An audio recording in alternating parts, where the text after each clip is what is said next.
दोबारा ज्वाइन कर लीजिए, वो मीटिंग टाइम ओवर हो गया है। ठीक।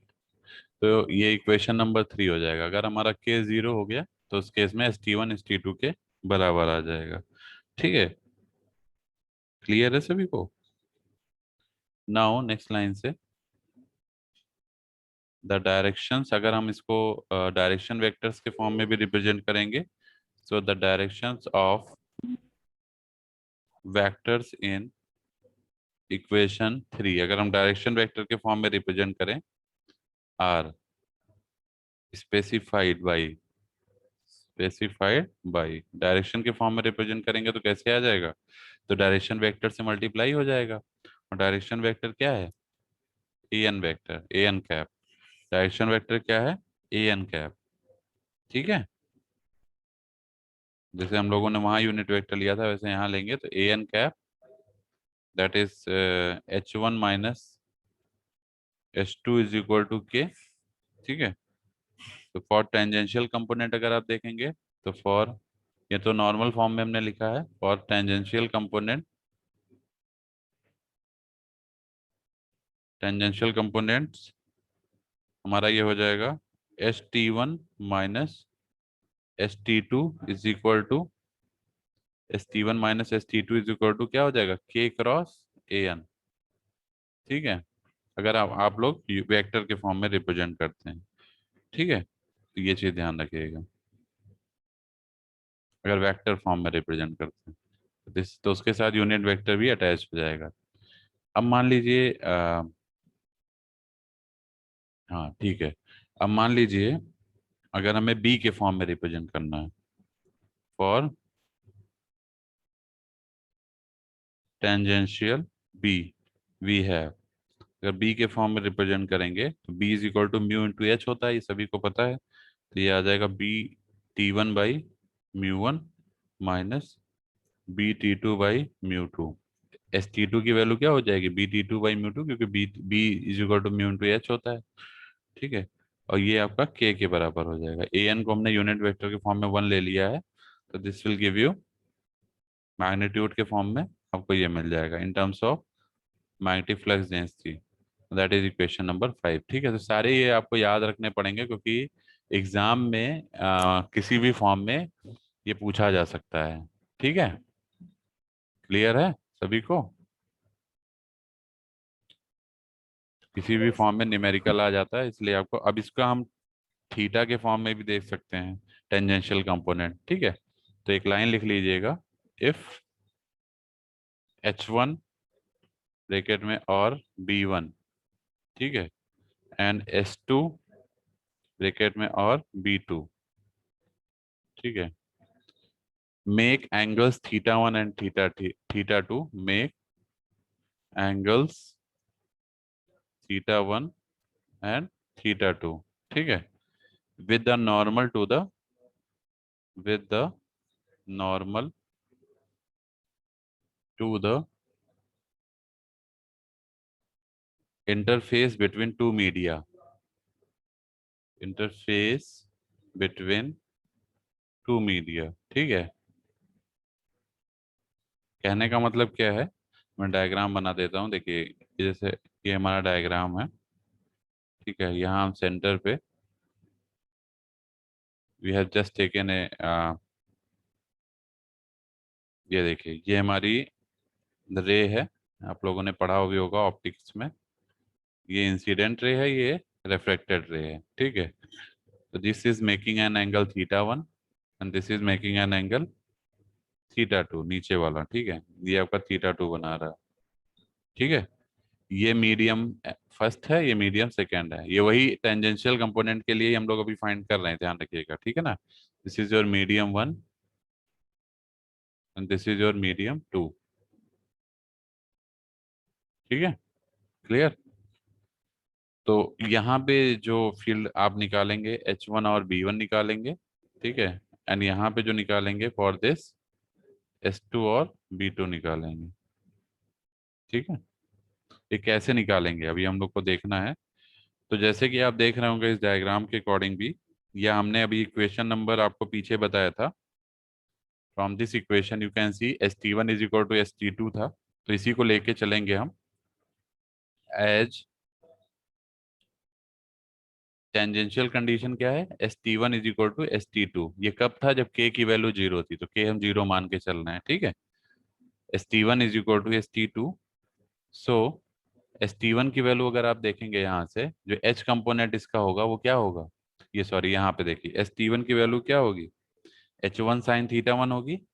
इस मीडी इसके साथ क्या एंगल बनाएगा, ये तो नॉर्मल कंपोनेंट है, ये टेंजेंशियल कंपोनेंट है, ठीक है। आप ये वाले कंपोनेंट को देख रहे हैं ना अभी, तो टेंजेंशियल कंपोनेंट ये तो एच एन वन होगा और ये एस टी वन होगा।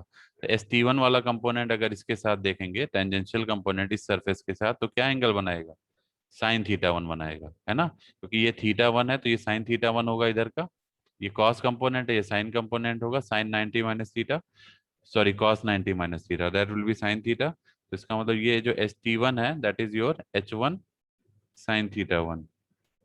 S T one means tangential component, अगर आप देखेंगे ये टेंजेंशियल सरफेस है, इसमें कंफ्यूजन मत होइएगा, यही हम लोग कंफ्यूज, ये नॉर्मल कंपोनेंट है, ठीक है।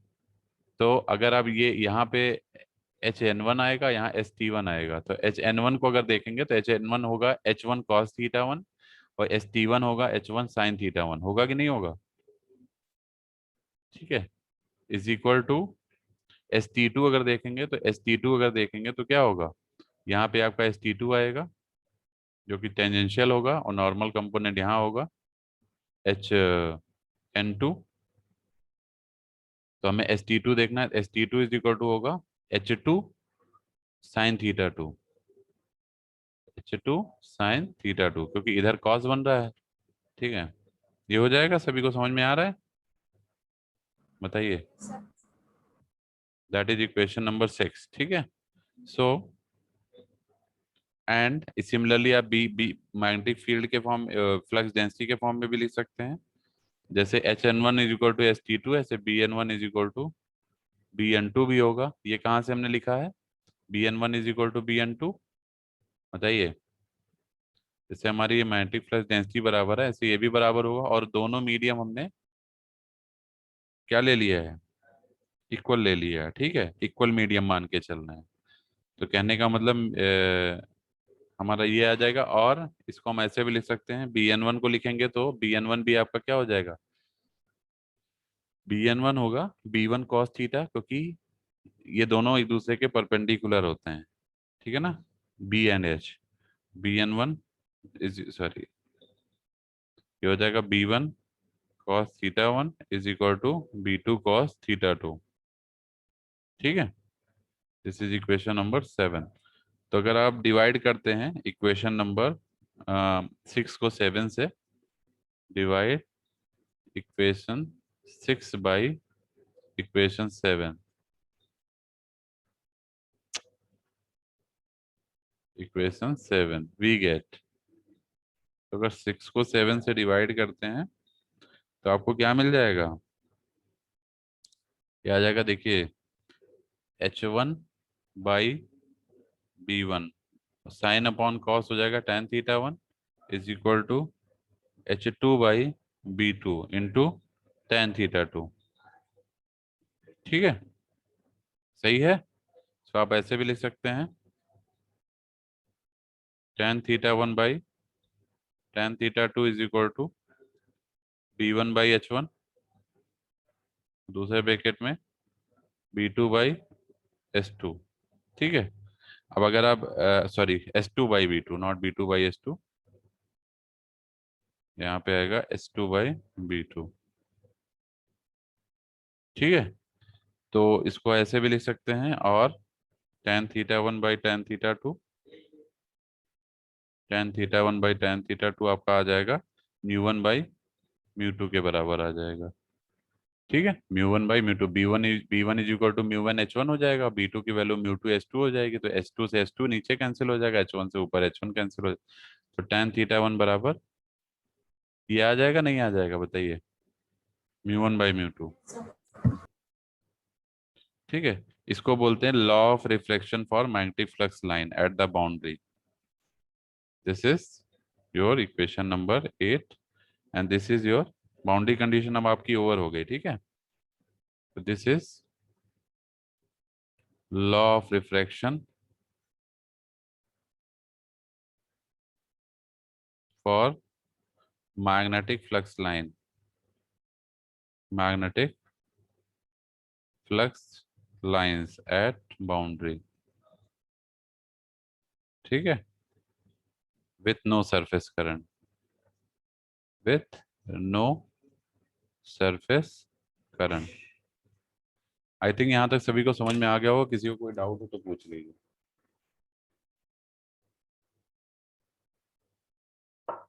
कोई डाउट तो नहीं किसी को? बताइए बेटा। तो ये बाउंड्री कंडीशन में टेंजेंशियल और नॉर्मल कंपोनेंट सबको समझ में आ गए? हम्म। Yes sir. अभी एक लेक्चर आपका और लगेगा इस यूनिट में, क्योंकि अभी हमें थोड़ा मैक्सवेल इक्वेशंस एक बार और आपसे डिस्कस करनी पड़ेगी, ठीक है, उसके फाइनल कंपोनेंट एंड, जिससे आपको मैक्सवेल इक्वेशन में कोई डाउट ना रहे। ठीक है, चारों मैक्सवेल इक्वेशन एक बार हम फिर से डिस्कस करेंगे। मैं यहाँ पे लिख भी देता हूँ, जो नेक्स्ट हमारा एक लेक्चर और लगेगा इस यूनिट को खत्म कराने में, उसके बाद ये यूनिट हो जाएगी। ठीक है, तो हमने मैक्सवेल इक्वेशंस आपको बताई थी, ये बहुत इंपॉर्टेंट है, ध्यान रखिएगा, ये पेपर में बहुत पूछा जाता है, 100% इस यूनिट से ये पूछा जाता है, Maxwell equation in differential and integral form. ठीक है, ये ट्यूट में भी हमने क्वेश्चन दिया है। पहले तो आपको ये मैक्सवेल इक्वेशन याद होनी चाहिए जुबान पे, क्योंकि पेपर में ये पूछ लिया जाता है मैक्सवेल इक्वेशन ही।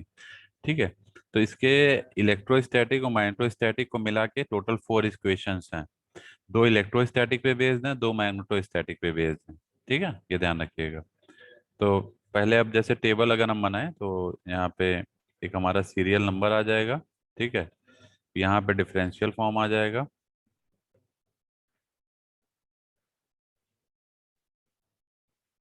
सिर्फ डिफरेंशियल फॉर्म। ठीक है, यहाँ आ जाएगा इंटीग्रल फॉर्म। बाकी हम डिटेल में अगले लेक्चर में डिस्कस करेंगे, उसके बाद ये यूनिट खत्म हो जाएगी। और ये किस लॉ से रिलेट करता है, लॉ रिलेशन, ये भी आपको पता होना चाहिए। ठीक है, ठीक है, किस लॉ से रिलेट करता है। तो जैसे पहली जो हमारी इक्वेशन है वो है del dot D is equal to rho V. ये आप लोग को पता है, ये हमने बताया भी था आज ही अभी। ये गॉस लाइन इलेक्ट्रोस्टैटिक है, ये बताया था ना। इसी को इंटीग्रल फॉर्म में लिखेंगे तो D dot D S is equal to integration, volume integration basically rho V into D V. Are you getting my point? This is Gauss law for electrostatic field, Gauss law for electric field. Similarly, you may write second equation. Second equation अगर आप देखेंगे तो वो हमारी क्या है, del dot B is equal to zero, del dot B is equal to zero. ठीक है, ये हमारा, इसको इंटीग्रल फॉर्म में लिखेंगे। एक्चुअली यहाँ पे टाइम वेरिंग और नॉन टाइम वेरिंग का भी कॉन्सेप्ट है, वो हम आपको अगले लेक्चर में बताएंगे। अब जैसे अगर ये जीरो के बराबर है तो यहाँ टाइम वेरी नहीं कर रहा है, this is non time varying है। ठीक है, जब टाइम वेरी करेगा तो जीरो के बराबर नहीं वैसे ये दोनों इक्वेशन में टाइम का कोई इफेक्ट नहीं है। अभी जो थर्ड और फोर्थ आएगा उसमें टाइम का भी इफेक्ट है, वेरिंग टाइम और नॉन वेरिंग टाइम। यहाँ पे दोनों की केस में चाहे वेरिंग टाइम हो चाहे नॉन वेरिंग टाइम हो, उस पर कोई फर्क नहीं पड़ेगा, जो पहली दो इक्वेशन जो कि गॉस लॉ पे बेस्ड है। This is your Gauss law for what, magnetic field, Gauss law for magnetic field. ठीक, थर्ड अगर आप देखेंगे, थर्ड है del cross E is equal to minus del B by del T. ठीक है, ये हमारा देखिए टाइम के साथ चेंज हो रहा है, अगर ये टाइम वेरिंग ना होता तो ये टर्म जीरो हो जाता। ठीक है, लेकिन चूंकि टाइम के साथ वेरी हम करा रहे हैं तो इस वजह से टाइम वेरिंग आ रहा है। ठीक, इसको इंटीग्रल फॉर्म में लिखेंगे, ई डॉट डी एल, सभी के इंटीग्रल और डिफरेंशियल फॉर्म में। ठीक है, ये हमने आपको स्टोक्स थ्योरम वगैरह से बताया भी था कैसे हम लोग इसको लिखते हैं, कल हमने लेक्चर में बताया था। सॉरी, यहाँ डॉट डी एस आ जाएगा। ठीक है, ये आपका क्या है, फैराडेज लॉ है। Faraday's law. ठीक है, और जो लास्ट इक्वेशन है, it is the fourth one, वो क्या है? Del cross H is equal to J plus del D over del T. D क्या है? Displacement current. ठीक है, displacement current density that is varying with time. इसको integral form में लिखेंगे तो H dot D L is equal to, ये time varying है, ध्यान रखिएगा, J plus del D over del T. J is your current density, dot D S, यहाँ D S आ जाएगा। इसको क्या बोलते हैं? Ampere circuital law. Ampere's circuital law. ठीक है, तो ये आपको याद रखना है। Are you getting? समझ में आ गया सभी को? तो ये चार इक्वेशन है। ठीक है, क्लियर है? बोलिए। यस।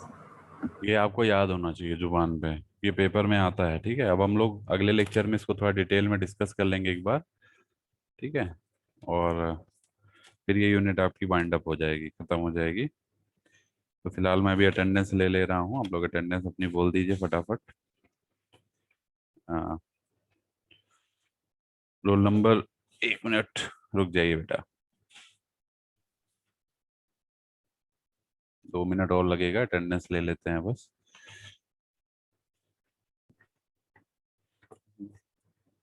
हाँ बोलिए।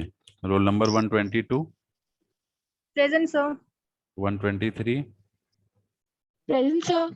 124, present sir. 125, 127, present sir. 128, 129, present sir. 130, 131, present sir. 132, present sir 132। 133, present sir 133। 134, present sir 134। 135, present sir 135। 136, present sir. 137, present sir 137। 138, present sir 138। 139,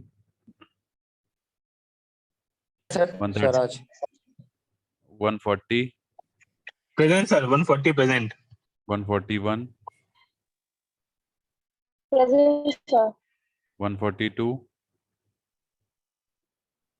142 नहीं है, 143, Vikesh, 143, 144, present sir. 145, 146, present sir 145। 146, 146 sir 146 लगा दी। 9001, 9002, अर्श, अर्श अहमद है? नहीं है। 9003, 9004, 9004, 9005, प्रेजेंट सर 9005। 9006। ठीक है, 9006। अब एब्सेंट वालों का बता देते हैं। 125, 130, 142, 143, 9001, 9002। ठीक है, ठीक है, ठीक है, थैंक यू। अगले लेक्चर में हम लोग डिस्कस करेंगे आगे। ठीक है।